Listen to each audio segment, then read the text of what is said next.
बदलत्या काळानुसार शेतीमध्ये आता नवनवीन तंत्रज्ञानाचा वापर वाढत आहे. याच पार्श्वभूमीवर ऊस उत्पादक शेतकऱ्यांना आता प्रगत आणि आधुनिक बनवण्यासाठी भीमाशंकर सहकारी साखर कारखान्याने एक अतिशय स्तुत्य पाऊल उचलले आहे. भीमाशंकर सहकारी साखर कारखान्याच्या वतीने सोमवार दिनांक 3 ऑगस्ट रोजी मेंगडेवाडी फाटा येथील मोरया मंगल कार्यालय येथे ऊस उत्पादक शेतकऱ्यांसाठी AI तंत्रज्ञानावर आधारित ऊस विकास मेळावा मोठ्या उत्साहात पार पडला. आजच्या आधुनिक युगात शेतीमध्ये कृत्रिम बुद्धिमत्तेचा म्हणजेच AIचा वापर कसा करता येईल यावर या मेळाव्यात विशेष भर देण्यात आला. या कार्यक्रमात मार्गदर्शन करण्यासाठी VSI मांजरी बुद्रुक आणि कृषी विज्ञान केंद्र KVK तसेच बारामती येथील तज्ज्ञ शास्त्रज्ञांना आमंत्रित करण्यात आले होते. या शास्त्रज्ञांनी खालील प्रमुख विषयांवर शेतकऱ्यांना सविस्तर मार्गदर्शन केले. शेतीमध्ये AI तंत्रज्ञानाचा आणि आधुनिक उपकरणांचा अचूक वापर, आधुनिक ऊस शेती तंत्रज्ञान आणि योग्य पाणी व्यवस्थापन, ठिबक सिंचनाचे फायदे आणि त्याचे अनन्यसाधारण महत्त्व, कमीत कमी खर्चात ऊसाचे जास्तीत जास्त उत्पादन कसे काढावे, पारंपरिक शेतीला आधुनिक तंत्रज्ञानाची जोड दिल्यास शेतकऱ्यांची मोठी प्रगती होऊ शकते असा विश्वास यावेळी तज्ज्ञांनी व्यक्त केला. या अत्यंत महत्त्वपूर्ण आणि माहितीपूर्ण मेळाव्याचा लाभ घेण्यासाठी तालुक्यातील शेतकरी बांधवांनी मोठ्या संख्येने उपस्थिती दर्शवली होती. महाराष्ट्रामध्ये एकूण 205 सहकारी कारखाने आहेत, त्याच्यामध्ये सहकारी खाते आहेत. या सर्वांचा संबंध वसंतदादाशी येतो. हा जेव्हा संबंध अभ्यास करतो तेव्हा आमच्या लक्षात असं आलं की आपल्या राज्यामध्ये काही ठराविक कारखाने शेतकऱ्यांसाठी विशेष योजना राबवतात. त्याच्यामध्ये आपला एक कारखाना आहे, गणपतदादांचा दत्सर कारखाना आहे, जैन पाटील साहेबांचा कारखाना आहे, प्रकाश दानकरचा कारखाना आहे. या सगळे कारखाने शेतकऱ्यासाठी खूप चांगल्या पद्धतीने काम करतात. आणि करत असताना जेव्हा सगळ्यांचे एकत्रित विचार करतो त्यावेळेस आमच्या असं लक्षात आलं की भीमाशंकर सारखा दुसरा कुठलाच कारखाना नाही जो शेतकऱ्यांसाठी काम करतो. खूप मोठ्या प्रमाणात योजना राबवत आहे. सांगत दुसरं बाजू मला सांगेल की माणूस शेतकऱ्याच्या प्रति किती बांधील असतो हे तुम्हाला थोडे सांगतो की आमच्या संस्थेचे अध्यक्ष माननीय शरद पवार साहेब, उपाध्यक्ष आपल्याच कारखान्याचे प्रवर्तक माननीय दिलीप वळसे पाटील साहेब हे दोघं प्रमुख आमच्या संस्थेचे आहेत. या दोघांनी शेतकऱ्याप्रती असलेली त्यांची धारणा किंवा त्यांच्या असलेली नैतिक बांधिलकी या विचारातून आमच्या संस्थेतून त्यांनी 15 कोटी रुपये शेतकऱ्यांसाठी मंजूर केले. त्या 15 कोटी मधून आम्हाला शेतकऱ्यांसाठी काम करायचं होतं. हे करत असताना त्या कारखान्याचा पण सहभाग होता.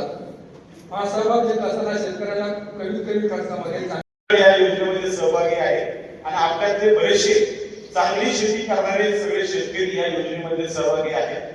मी खात्रीने सांगतो की या सगळ्या अधिकाऱ्यांच्या चांगल्या मार्गदर्शनातून VSI असेल, कृषी विज्ञान केंद्र बारामती असेल, आदरणीय पवार साहेबांचे धाकटे बंधू प्रतापराव पवार यांनी ही AI संदर्भातली KVK बारामतीला हे सगळं सॉफ्टवेअर आणलेलं आहे.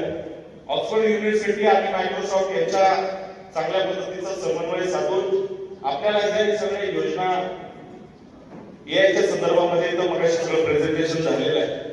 1 एकराच्या शेतामध्ये कोणत्या भागामध्ये पाणी जात आहे, कोणत्या भागात पाणी जात नाही हे सगळं आपल्याला रोज आपल्या मोबाईलवर कळणार आहे आणि रोज आपल्याला सांगणार आहे की तुमचा आजचा एव्हरेज काय आहे. तुम्ही एखादा प्रयोग जर एखादे 2 दिवस जर थांबले तर तुमचे एव्हरेज लगेच कमी दाखवायला सुरुवात करणार आहे. आणि रेग्युलरपणाने जर तुम्ही तुमच्या पद्धतीने या सगळ्या गोष्टींचा फॉलो घेतला तर तुम्ही 100 टनाबरोबर चाललेले आहेत असं त्याच्यातलं रोजच्या रोज मेसेज त्या ठिकाणी येणार आहे. हे सुद्धा तितकंच महत्वाचं आहे. आज बायो कंपोस्टची निर्मिती साखर कारखान्याच्या माध्यमातून केली जाते. 900 रुपये दराप्रमाणे आपण उधारीवरच ही बायो कंपोस्ट शेतकऱ्यांना उपलब्ध करून दिला जातो. मागाशी सांगितल्याप्रमाणे स्वतंत्र ऊस विकासाचा विभाग निर्माण करण्यात आलेला आहे. कारखान्यावर रासायनिक कृषी सेवा केंद्र त्या ठिकाणी तत्वावर त्या ठिकाणी सुरू करण्यात आलेलं आहे. सगळ्यात महत्वाची गोष्ट की शेतकऱ्यांना ऊस लागवडीच्या साठी चांगलं उत्पादन काढण्याच्या दृष्टीनं ऊस पिकाची स्पर्धा आपण दरवर्षी घेत असतो, ज्याच्यामध्ये हंगामवार आडसाळी असेल, पूर्व हंगामी, सुरू, खोडवा या सगळ्या हंगामांसाठी 40,000, 30,000, 20,000 कार्यक्षेत्र आणि परिसरातून एकाच नावानं जास्तीत जास्त ऊस गाळप करणाऱ्या शेतकऱ्याला सुद्धा 60,000, 50,000, 40,000 कार्यक्षेत्रातून एका गावातून 15,000 मेट्रिक टनापेक्षा जास्त आणि एकूण ऊसापैकी 90% ऊस कारखान्याला आला तर त्या संबंधित ग्रामपंचायतींना 60,000, 50,000, 40,000 अशा पद्धतीची बक्षिसं आंबेगाव, शिरूर, जुन्नर या 3 तालुक्यांसाठी आपण राबवतोय.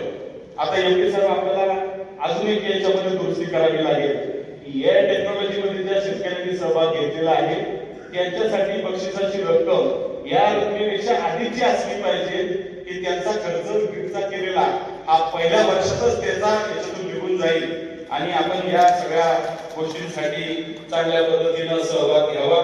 100 मेट्रिक टनापेक्षा म्हणजे 265 वगळता इतर सगळ्या व्हरायटीसाठी आपण व्यक्तिशः शेतकऱ्यांना 10,000 बक्षिसाची व्यवस्था करण्यात आलेली आहे. 265 साठी 120 टनाची व्यवस्था करण्यात आलेली आहे आणि मला विशेष अभिमान आहे की आज आपल्या वसंतदादा शुगर इन्स्टिट्यूटच्या माध्यमातून आज नवीन काही व्हरायटी त्यांनी त्यांच्या प्रयोग कार्यक्षेत्रावर लावलेल्या आहेत. VSI 21-121